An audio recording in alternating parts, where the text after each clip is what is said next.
সনাতনী হিন্দুক হাতত অস্ত্ৰ তুলি ল'বলৈ আহ্বান RSSৰ শীৰ্ষ নেতা বশিষ্ঠ দেৱ বৰুৱাৰ।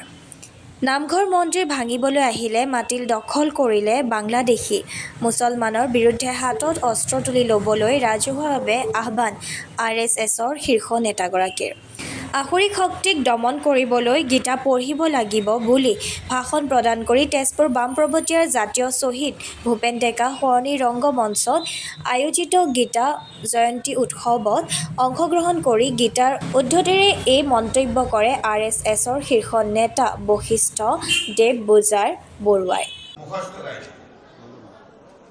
এই অহিংসা পৰম ধৰ্ম মানে কি? কাকো হিংসা কৰিব নালাগে। কিন্তু ভগৱান কৃষ্ণই তো অৰ্জুনক হিংসা কৰাৰ কথাই ক'লে।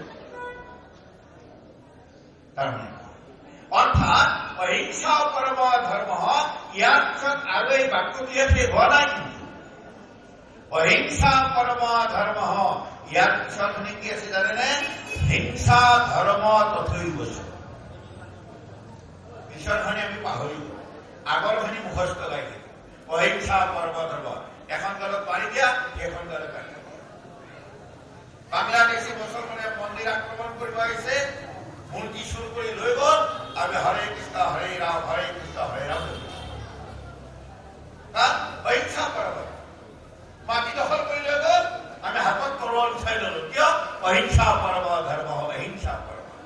পিছৰ সেইকাৰণে গীতাত কৈছে অহিংসা মানে অহিংসা পৰম ধৰ্ম, হিংসা ধৰ্ম তথৈব। অৰ্থাৎ তোমাক যদি তুমি কাকো আক্ৰমণ কৰিব নালাগে, মই কাকো হিংসা নকৰো, কিন্তু মোক যদি কোনোবাই হিংসা কৰিবলৈ আহে, মোক যদি কোনোবাই মাৰিবলৈ আহে, মই হাতখন দাঙি দিব লাগিব নে নালাগে?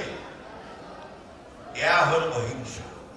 কিন্তু আমাৰ উপাসনাস্থলী, আমাৰ সত্ৰ, আমাৰ নামঘৰ, আমাৰ মন্দিৰ যদি কোনোবাই ভাঙিবলৈ যদি আহে, হিংসা ধৰ্ম তথৈব।